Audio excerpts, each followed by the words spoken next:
نحمده ونصلي على رسوله الكريم اما بعد فاعوذ بالله من الشيطان الرجيم بسم الله الرحمن الرحيم رب اشرح لي صدري ويسر لي امري واحلل عقدة من لساني يفقهوا قولي۔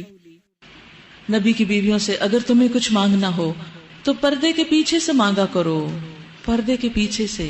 جی ہاں، مردوں کو یہ حکم دیا کہ سامنے سے نہیں، بغیر حجاب کے نہیں، حجاب کے پیچھے سے۔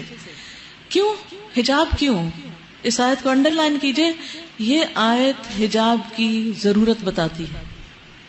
یہ تمہارے اور ان کے دلوں کی پاکیزگی کے لیے زیادہ مناسب طریقہ ہے، یعنی اس سے دل پاکیزہ رہیں گے۔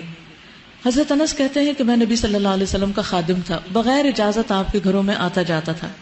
ایک دن میں آیا تو آپ نے فرمایا میرے پیارے بیٹے ٹھہر جاؤ، تمہارے بعد ایک نیا حکم آیا ہے، اب بغیر اجازت اندر نہ آؤ، یعنی ان کے اوپر بھی اجازت ہوگی۔ پھر اسی طرح اس چیز سے بھی روک دیا گیا کہ کوئی مرد کسی عورت کے ساتھ اکیلے بیٹھے کسی کمرے میں، خواہ کوئی بھی کام ہو۔ رسول اللہ صلی اللہ علیہ وسلم نے فرمایا عورتوں کے پاس جانے سے بچو۔ اس پر کہ ایک صحابی نے عرض کیا یا رسول اللہ، دیور کے متعلق آپ کی کیا رائے ہے؟ بردر ان لا جو ہے۔ آپ نے فرمایا دیور یا سسرالی رشتہ دار تو موت ہے، یعنی یہ نہیں کہ سب گھر والے چلے جائیں اور دیور بھابھی اکیلے گھر میں رہ جائیں، یہ پسندیدہ نہیں۔ رسول اللہ صلی اللہ علیہ وسلم نے ممبر پر کھڑے ہو کر علل اعلان سب کو فرمایا کوئی آدمی آج کے دن کے بعد کسی عورت کے پاس جس کا شوہر موجود نہ ہو نہ جائے، یعنی ہسبینڈ کی ایبسنس میں کوئی مرد کسی عورت کے پاس نہ جائے۔ ہاں اگر اس کے ساتھ ایک یا دو آدمی ہو تو پھر حرج نہیں، کیونکہ بعض اوقات کام ہوتا ہے، ضرورت ہوتی ہے، بعض اوقات میڈیکل ریزنز ہوتی ہیں، بعض کے مسائل ہوتے ہیں، یا کوئی بزنس ہوتا ہے جس میں مشورہ مشاورت کی ضرورت ہوتی ہے۔ تو ایسی صورت میں کیا حکم ہے کہ اگر ضرورت پڑے مرد کی کسی عورت سے بات کرنے کی یا اس سے کوئی کام ہو تو دو تین مرد اور بھی ساتھ ہوں، اکیلی عورت نہ ہو۔ جیسے آج کل ہمارے دفتروں کا کلچر بن گیا ہے، ایک لڑکی ایک لڑکا بیٹھ کے کام کر رہے ہیں، ہنسی مذاق چل رہا ہے، گپ شپ ہو رہی ہے، اسلامی لحاظ سے بالکل ممنوع ہے۔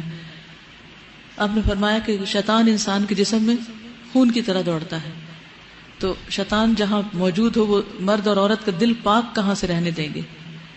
تو دلوں کی پاکیزگی بھی ضروری ہے۔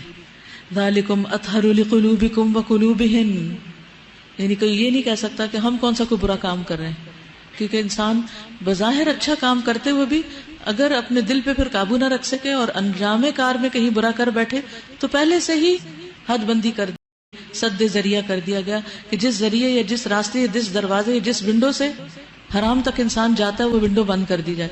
آپ بچوں کے ساتھ ایسا نہیں کرتے کہ اگر آپ نے کوئی ایسی چیز رکھی ہو کہ جس میں آپ کو ڈر ہو کہ ہاتھ ڈالیں گے یا خلل اندازی کریں گے تو آپ کیا کرتے ہیں؟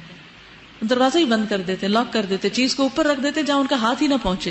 تو یہی چیز یہاں کی گئی ہے کہ چیز کو دور کر دو تاکہ پریشانی نہ اٹھانی پڑے۔ اگر ازواج مطہرات کے دلوں کی پاکیزگی کے لیے زیادہ بہتر ہے تو پھر عام لوگوں کی دلوں کی پاکیزگی کا کیا حال ہوگا؟ کیا عام لوگ ان سے زیادہ پاکیزہ ہیں؟ تو پردے کا اصل مقصد کیا ہے؟ قلب و نظر کی طہارت اور عصمت و عزت کی حفاظت، کیونکہ عورت کی عزت و عصمت بہت قیمتی ہے، عورت بہت پریشیس ہے، وہ مردوں کے لیے کھلونا نہیں۔ میری بیٹیاں جب چھوٹی تھی اور ان کو میں نے حجاب کروانے کے لیے کہا تو میں نے ان کو ایک مثال دی کہ جیسے سویٹ چیز کے اوپر مکھیاں آتی ہیں تو اگر مکھی کو بیٹھنے دیا جائے تو کیا ہوگا؟ گندی ہو جائے گی، وہ چیز کھانے کے قابل نہیں رہے گی، بیکار ہو جائے گی۔ تو اسی طرح ایک عورت جو ہوتی ہے نا بہت سویٹ چیز ہوتی ہے، اور مردوں کی نگاہیں جو نا مکھیوں کی طرح ہیں، تو آپ نے اپنے اوپر نہیں بیٹھنے دینی، آپ نے اپنے آپ کو ان سے بچا کے رکھنا ہے۔ وہ صرف اتنی بات تھی، بات سمجھ میں آ گئی کہ ہاں واقعی ہم کیوں اپنے اوپر مردوں کو نگاہیں ڈالنے دیں۔ تو پردہ کرنا بھی آسان اور اس کا مقصد اور طہارت جو قلب و نظر کی اور ویسے بھی عزت و آبرو اور عصمت کی حفاظت وہ بھی اس میں موجود۔